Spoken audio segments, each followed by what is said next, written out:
Dans ce cours, nous allons voir comment personnaliser la barre des tâches sous Windows 7. Alors déjà, la barre des tâches, c'est la barre que vous avez en bas ici. Nous allons voir que on va pouvoir la mettre aux quatre coins de l'écran, la déplacer comme on veut. On va pouvoir la masquer automatiquement et la refaire apparaître uniquement quand on a besoin. Et on va pouvoir rajouter des éléments comme une barre d'adresse, comme dans votre navigateur. On va pouvoir taper directement l'adresse d'un site ou faire une recherche directement sur Internet. On va pouvoir rajouter des liens pour accéder directement à certains de vos dossiers, certains logiciels, certains documents. En 2 clics, vous aurez accès à tous vos dossiers et documents rapidement ou également à votre bureau. Alors, pour cela, déjà, pour la déplacer, par défaut, elle est en bas, mais si on la veut en haut ou sur les côtés, c'est possible. Il faut déjà qu'elle soit déverrouillée. Pour la déverrouiller, il faut faire un clic droit sur la barre des tâches, mais sur la barre, mais pas sur une icône, en dehors d'une icône, un clic droit dessus. Et vous voyez, ça vous fait apparaître un menu et la rubrique verrouiller la barre des tâches est cochée. Ça veut dire que la barre est verrouillée. Je vais faire un clic gauche sur verrouiller la barre des tâches et comme ça, elle n'est plus verrouillée. On le remarque parce qu'il y a des petits pointillés qui viennent d'apparaître, vous voyez, à gauche et à droite.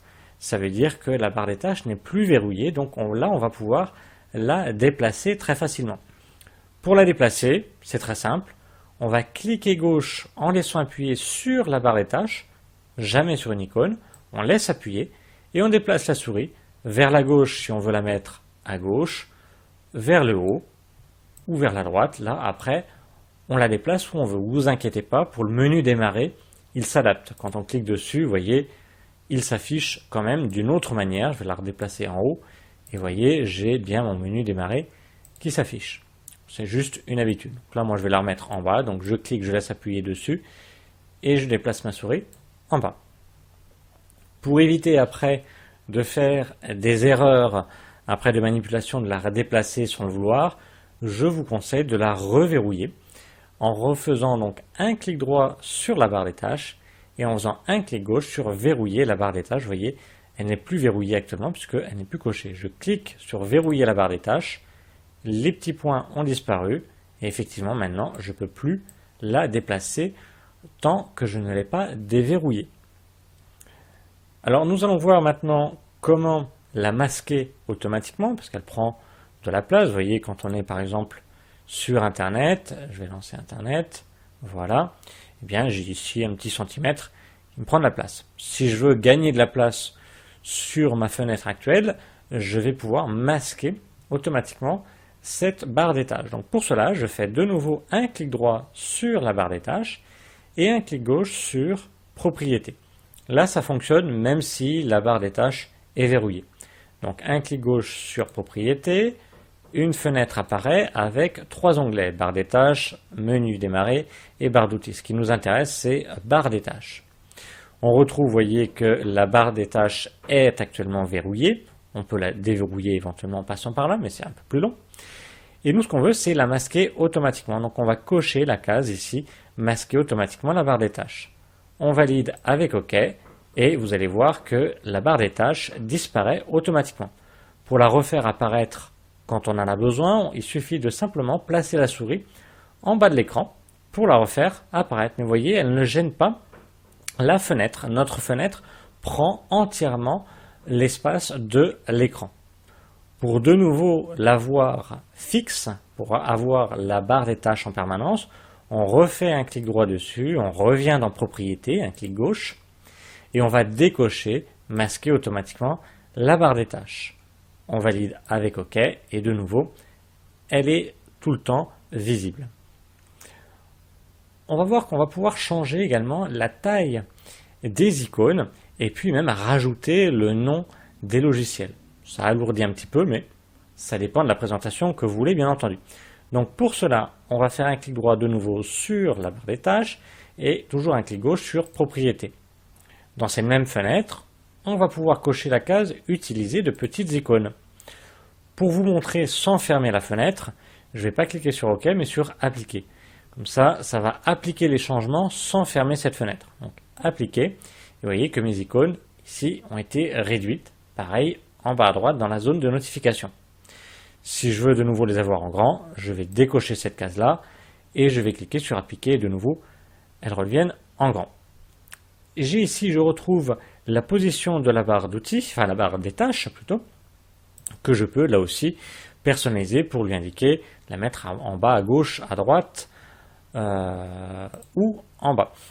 Donc ici on a, comme je l'avais dit, la possibilité de mettre soit que l'icône du logiciel ouvert ou soit son nom. Donc ici pour l'instant, toujours combiner et masquer le texte. Je vais cliquer dessus, ça fait apparaître une liste déroulante. Et si je veux afficher le texte, eh bien, je vais cliquer sur combiner lorsque la barre des tâches est pleine. Automatiquement, ça va me modifier une autre chose, vous allez voir, je vais cliquer sur appliquer. Et ici, vous voyez, j'ai le nom des icônes, des logiciels, avec leurs icônes à côté, du moment que ce logiciel-là est ouvert. Je peux bien entendu combiner le fait d'afficher le nom des logiciels ouverts, le nom des fenêtres, ainsi que d'utiliser des petites icônes pour gagner de la place. Là, après, c'est vous qui décidez. Donc moi, je vais remettre par défaut, toujours combiner et masquer le texte, et utiliser des grandes icônes. Donc voilà ici pour la personnalisation de la barre des tâches. Je valide avec OK. Et on va voir comment rajouter des informations, des liens, une barre d'adresse ou le bureau directement, un accès à votre bureau sur la barre des tâches. Donc pour cela, je vais faire un clic droit, toujours pareil, sur la barre des tâches. Je vais aller sur barre d'outils sans cliquer, étant donné que j'ai un triangle, ça me fait apparaître un sous-menu. Vous voyez ici, j'ai différentes rubriques. J'ai adresse. Adresse, je vais cliquer dessus et ça va me faire apparaître la barre d'adresse ici que je retrouve aussi sur Internet. Quand je suis sur Internet avec n'importe quel navigateur, Firefox, Internet Explorer, Google Chrome, Safari, Opera, etc., j'ai ma barre d'adresse en haut. Eh bien, je la retrouve ici. Je n'ai plus qu'à taper l'adresse du site que je veux, par mettons google.fr, ici. Je valide avec la touche entrée et automatiquement, il m'ouvre le site en question. Donc c'est un raccourci. Au lieu de lancer Internet, d'aller sur le site qu'on veut, bien, on a accès directement ici. Je peux rajouter donc des liens pour accéder facilement et rapidement à certains logiciels, certains dossiers ou certains documents. Donc pour cela, je fais un clic droit, toujours pareil, sur la barre des tâches. Je vais sur barre d'outils et je vais faire un clic gauche sur lien. Et automatiquement, il se rajoute ici. Pour l'instant, il n'y en a aucun, sinon j'aurai une petite flèche juste à droite en plus. Je vais rajouter des liens. Admettons que je veuille accéder rapidement au logiciel GIMP. Je vais aller le retrouver dans mes programmes. Donc je vais aller dans le menu démarrer, tous les programmes. Je retrouve GIMP dans la liste, il est ici. Je clique, je laisse appuyer. Quand je ne précise pas, c'est un clic gauche. Donc je clique gauche, je laisse appuyer et je déplace la souris sur le mot lien en bas à droite de l'écran. Vous voyez, avant de lâcher, j'ai le mot déplacer vers lien qui apparaît. S'il n'apparaît pas, c'est que ça ne va pas marcher, c'est qu'il ne faut pas encore lâcher le clic de la souris. Je lâche le clic étant donné que je suis sur le mot lien et automatiquement, vous voyez ici, j'ai une double flèche qui est apparue. Si je clique dessus, je peux accéder au logiciel GIMP. C'est exactement pareil pour un dossier. Si je veux accéder directement au dossier, admettons d'un de mes dossiers images, au dossier cuisine, admettons, bien je vais l'amener, je vais le glisser, je clique, je laisse appuyer sur le dossier cuisine et je le glisse sur le mot lien. Vous voyez, déplacer vers lien, je lâche le clic et automatiquement, si je clique sur la double flèche, j'ai accès maintenant à deux choses, au logiciel GIMP et au dossier cuisine raccourci. Je clique et automatiquement, il s'ouvre. Si je veux supprimer un de mes liens, bien automatiquement je les affiche et je fais un clic droit sur le lien que je veux supprimer, sachant que ça ne déplace pas le dossier et si je supprime ce lien, ça ne va pas supprimer le dossier, ça va juste supprimer le raccourci. Donc pour supprimer ce raccourci-là, ce lien, je fais un clic droit sur le nom du lien, le nom du dossier ou du logiciel, et je vais faire un clic gauche sur supprimer. On me demande confirmation, il va dans la corbeille, mais c'est juste le raccourci, je vous rassure, et je peux lui dire oui. Nous allons voir qu'on va pouvoir rajouter donc un accès au bureau. Je vais enlever ici le lien et puis adresse. Donc je fais un clic droit dans la barre des tâches, Je reviens sur barre d'outils et vous voyez que dans les différentes rubriques, j'ai des petites encoches. Ce qui est coché, ce sont les choses qui sont actuellement affichées. Donc là, je vais enlever adresse, donc je reclique dessus. Je refais un clic droit dans la barre d'outils, je reviens dans la barre d'adresse, pardon. Je reviens dans barre d'outils et je fais un clic gauche sur lien pour de nouveau l'enlever. Il me reste ici la barre des langues si je veux changer de langue mon ordinateur. Donc toujours dans barre d'outils, je vais pouvoir cliquer sur bureau pour rajouter un accès à mon bureau ici. Admettons que j'ai des fenêtres ouvertes, admettons que je suis sur internet, un dossier, etc. Et je veux accéder à un de mes raccourcis qui se trouve, ou un de mes dossiers qui se trouve sur le bureau.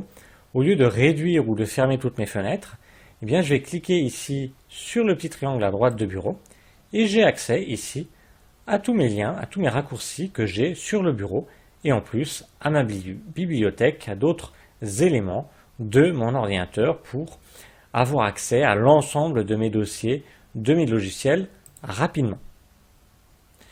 De nouveau, en faisant un clic droit dans la barre des tâches, en allant dans barre d'outils, je peux rajouter ici un panneau de saisie tablette PC. Donc ça c'est pratique si vous avez une tablette graphique liée à votre ordinateur. Je peux rajouter après certains logiciels qui apparaissent ici juste en faisant un clic pour les afficher ou les masquer. Donc voilà, nous avons vu comment personnaliser la barre des tâches sous Windows 7.